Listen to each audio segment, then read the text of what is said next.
on Earth Day. I'm Heidi Hutner, and this is Coffee with Hx2. We're back with a segment, a Q&A with my class. The class is called Ecofeminism, Literature and Film. That's eco and feminism, connecting the issues of the environment and women, and also gender in general. We're here with our water protectors, with the Center for Biological Diversity, and they'll be talking with us about their work that they're doing on their Roadshow of Resistance. And my class will be asking questions. So we'll just begin with questions. Who has questions?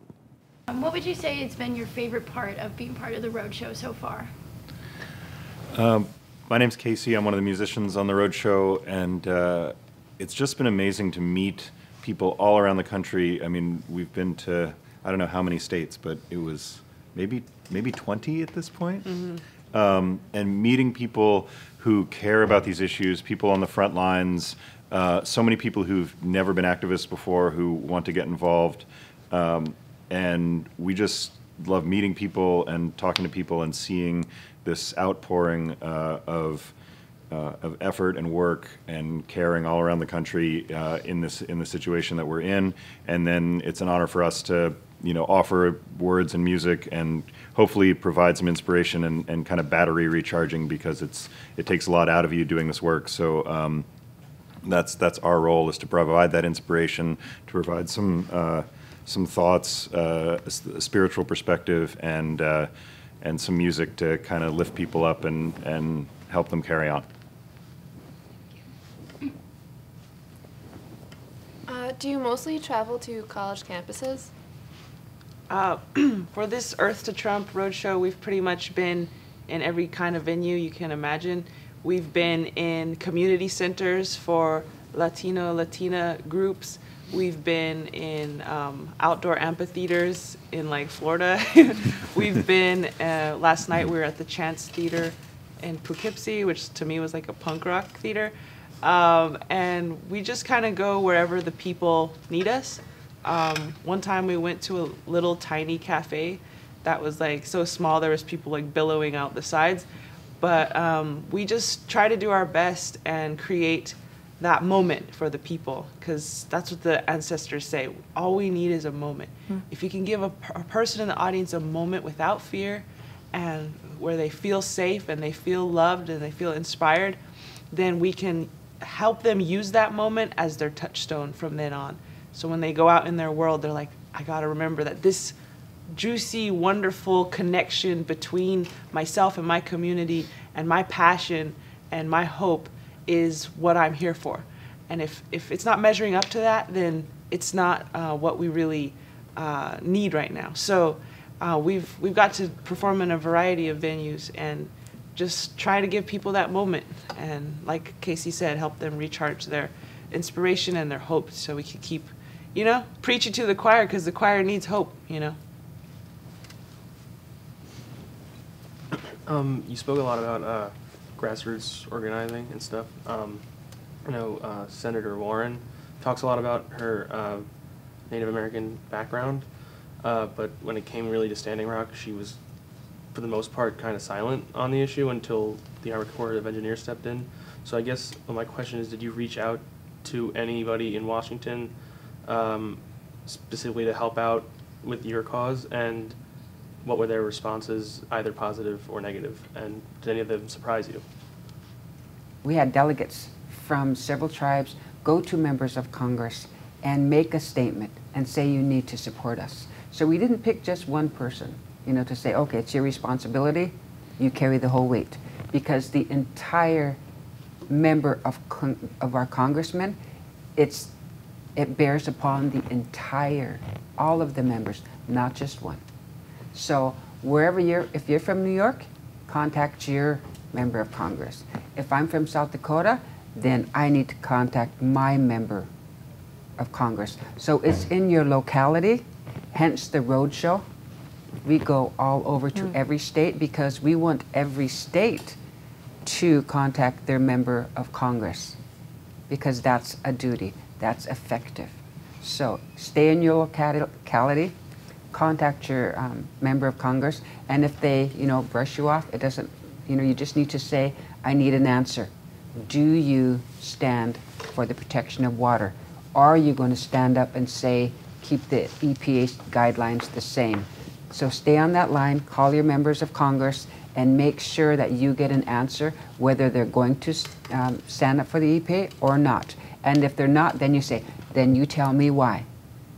Because everybody is always, and the members of Congress is always worried about their next election, and they're worried about what are my constituents thinking. So whenever they support something, they have to be ready to answer to the constituents. If their answer isn't good enough, then you tell them that. That's not a good enough reason. You're like representing me and the people who are with me, we want clean water. So do your job, you know. Cheryl, it sounds like you're calling on us to take action here. You are. I mean, actually, people cannot depend upon me or a handful of people to solve the problem. The power lies with the people. So we're out supporting the people, encouraging them to use that power so they can make a difference, so water will be protected. Because it's not just my job. If it were my job, then, and everybody would give me their vote, and I represented 5 million people that said, okay, we'll do whatever Cheryl says, then I would say, okay, we're going to have clean water. We're all going to have clean water because that's what Cheryl wants to do. And I got 5 million people behind me saying, we want clean water. You know, we want to transition from the fossil fuel industry into a renewable energy source, because that's what America wants. That's what America needs. That's what you need to be promoting in your locality to your members of Congress. I went to lobby when the Native Nations gathered in Washington, and I went to 2 senators' office and I listened to their aides talk about why their leaders were taking a certain stance. So, and they're professionals. They know exactly what to say. So I was discouraged. But when I went to the 3rd one, I prayed about it. I said, okay, I need to send a message that's different from everybody else's. And so when we got to that office, I said clearly to them, my people are standing out in the streets and are marching because we don't want any more, we don't want to support fossil fuels. America doesn't need any more pipelines. We want to stop the Dakota Access Pipeline. Trump said that he didn't hear us, that nobody made it as far as he was concerned. Not one person called the United States White House. I mean, that's basically what he said. Well, we marched to the streets to show, hey, here we are. My question was this: how many people need to be standing and marching up in the streets in America before you take notice? How many? Just give me a number, because it'll happen. How many cities need to divest from fossil fuels?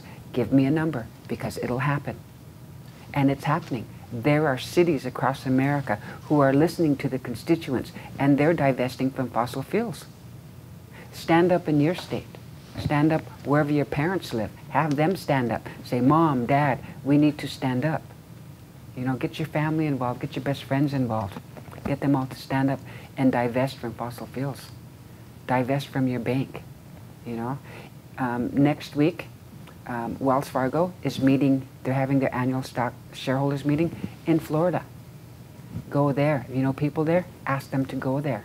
Have a direct action. Say, no more fossil fuels.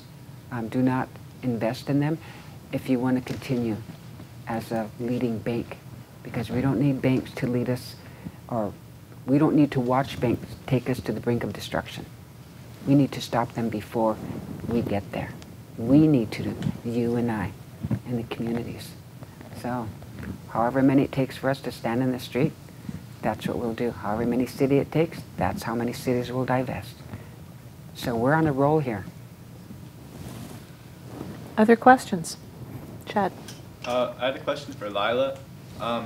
You were speaking before just so humbly and with a really charged, positive demeanor that was so purposeful, and speaking about how you kind of seek to hollow yourself to carry the spirit of the earth forward with you. And I was just wondering, what are some things in your own life, concepts or physical things that you do that you feel like charge you and allow you to connect to the earth and to bring that sort of energy into the world? That's a really good question.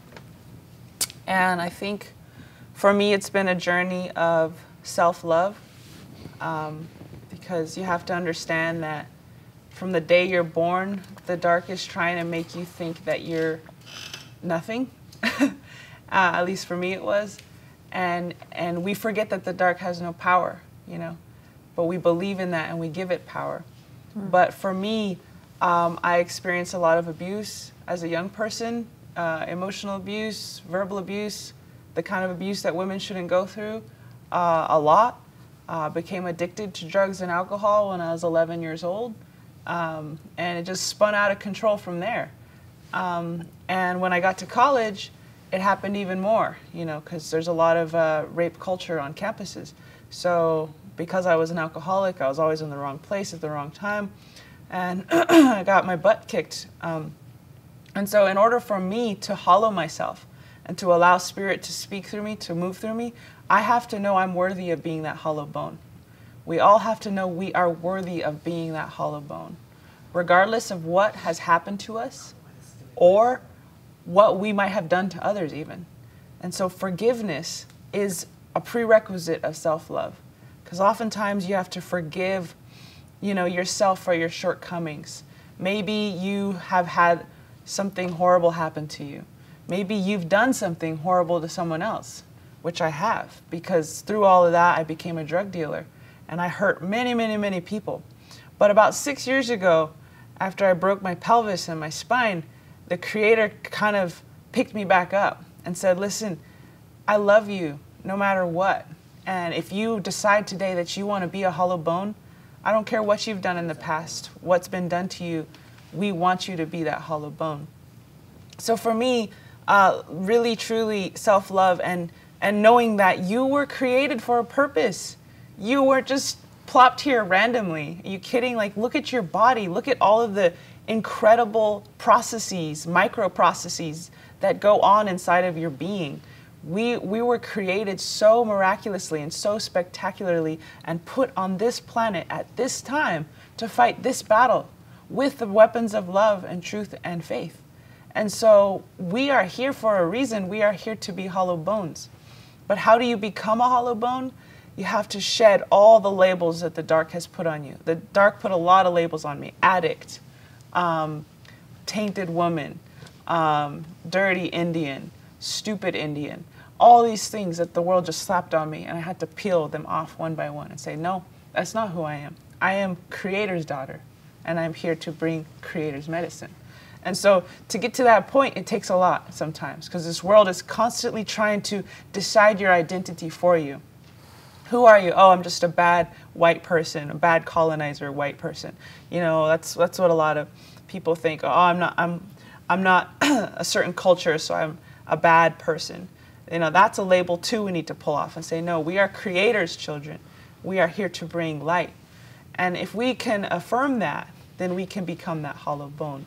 So it's not only about self-love, also I just add real quick that it's also about love for others. Because in order for me to truly be that hollow bone, I can't have fear. And hatred is a form of fear. And all the people who abused my body over my life, I was asked to forgive every single one of them. That doesn't mean go have tea with them. That doesn't mean what they did was okay. That means from a safe distance, you say, may they have a blessed life. May they have a beautiful life. And you pray for them, even though they wished you death or destruction. And so it's not only self-love, but forgiveness for all those who have hurt you. Then that restores you to your natural state of compassion. And once you're restored to your natural state of compassion, then Creator can flow through you. Because Creator is love. And so if we are not love, Creator can't fit through us. He's too big for hatred. And so in order to expand and be able to allow Creator to move through us, we have to become love as well. Which is it's a serious healing process for all of us. It's probably the work of our times. People think the work is out there. Sometimes the work is in here. And if you can do that work, that forgiveness of others and self-love and shedding labels, then you can then become that instrument that changes things outside.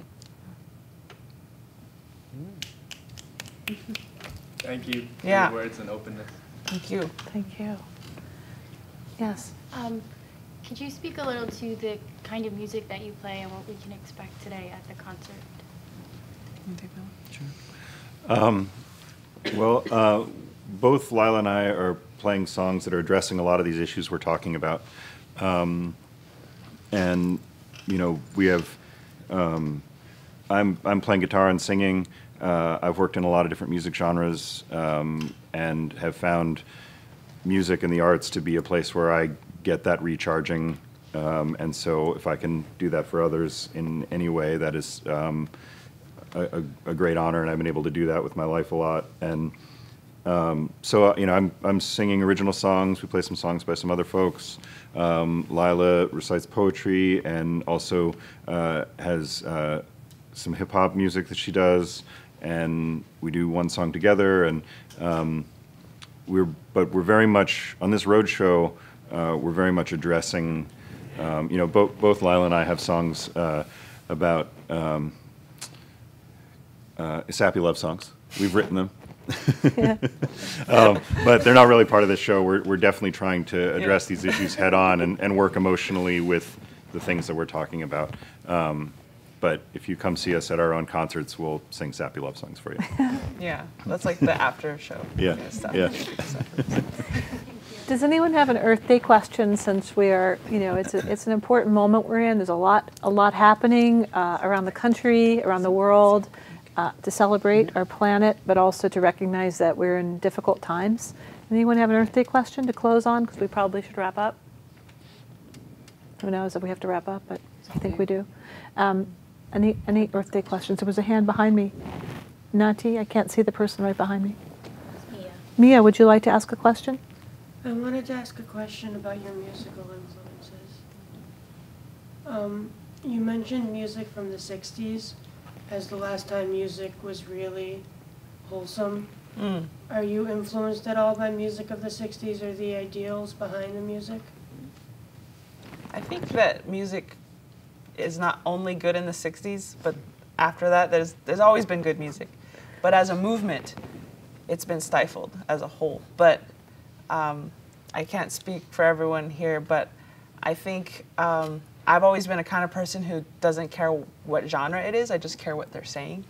So I listen to anything from System of a Down to India RE to, I really like a lot of the 60s music, actually. That's kind of what I was raised on. But really don't care if it's hip hop. Actually, secretly really like Shania Twain. Don't tell anyone.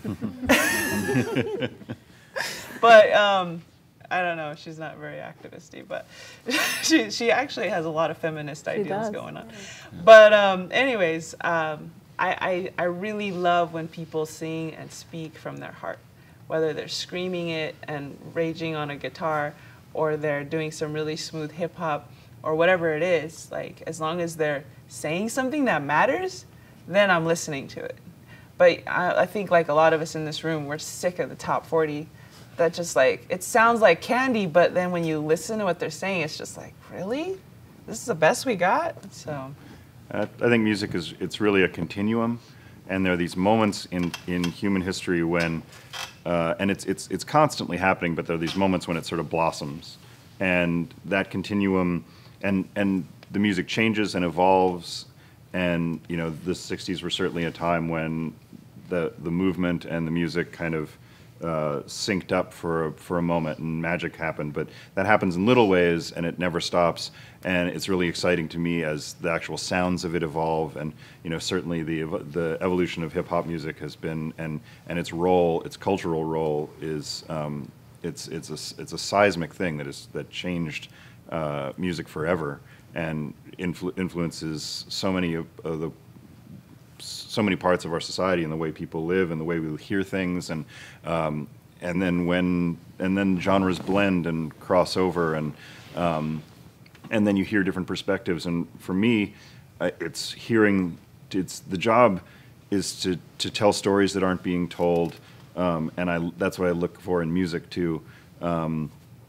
So you know, you hear you know, the words of you know, someone like MIA, who's coming from an immigrant background, a refugee background, from Sri Lanka to London, and then fusing all those world music influences into a hip hop record and a political record, and that's amazing to me, and that's what I'm looking for, is those moments and those artists where you spark for that one moment and you come out with this perspective over that one moment, and if there's any small ways that we can find that in ourselves, in whatever it is you do. It doesn't have, whether it's, you can be an engineer and find those creative things to do in activism. You can be work on the internet and find creative things to do. There's so many interesting ways that people can tap into making change and take their own talents and reflect that back and move these perspectives through your life's work. And that's one of the things I try and talk about in the Roadshow, is people take the things they do and the things you do with your regular life and just turn them towards this in whatever way you can, and find creative ways to do that. A lot of schools use Earth Day as a time for education for children to kind of teach about the environment. So how would you recommend using your music or your issues that you care about to teach small children about the importance of protecting water, protecting the land that they live on? I mean, there's so many ways. I really like, I live in the Bay Area, and one of my friends founded the Permaculture Action Network, and they work with kids in schools as well as going to different places around the country to do these permaculture projects with touring musicians. But they do these, they go into schools and they have different lots in the schools, and they turn it into gardens and really integrate those principles of meditation and being mindful. And I think that's really important, is to get kids active and out into the land, into the soil, and getting their hands dirty, but also teaching them to respect the earth, because as we've all said, respecting the earth is respecting women, is respecting life. So yeah, just teaching kids through stories and through songs. Music is so important. Everyone loves a good sing-along. I know you guys all probably remember some sing-alongs from when you were kids. And yeah, just really being outside always helps. So that's what I recommend for kids and Earth Day. So we've been really, really honored to have these fabulous water protectors, earth protectors, musicians with us today, speaking about the work they're doing in the Roadshow of Resistance and the Earth to Trump tour. I'm here with my class. I'm Heidi Huttner, and this is Coffee with Hx2, and they've been really wonderful in listening, asking questions, and their own work is so fabulous. I'm really, really proud of my students and the work they do. So happy Earth Day. I hope that all of us, including all of our listeners and watchers, listen to the words here. It's really up to everyone to take some form of action to protect our Earth. Thanks so much. See you on the next episode.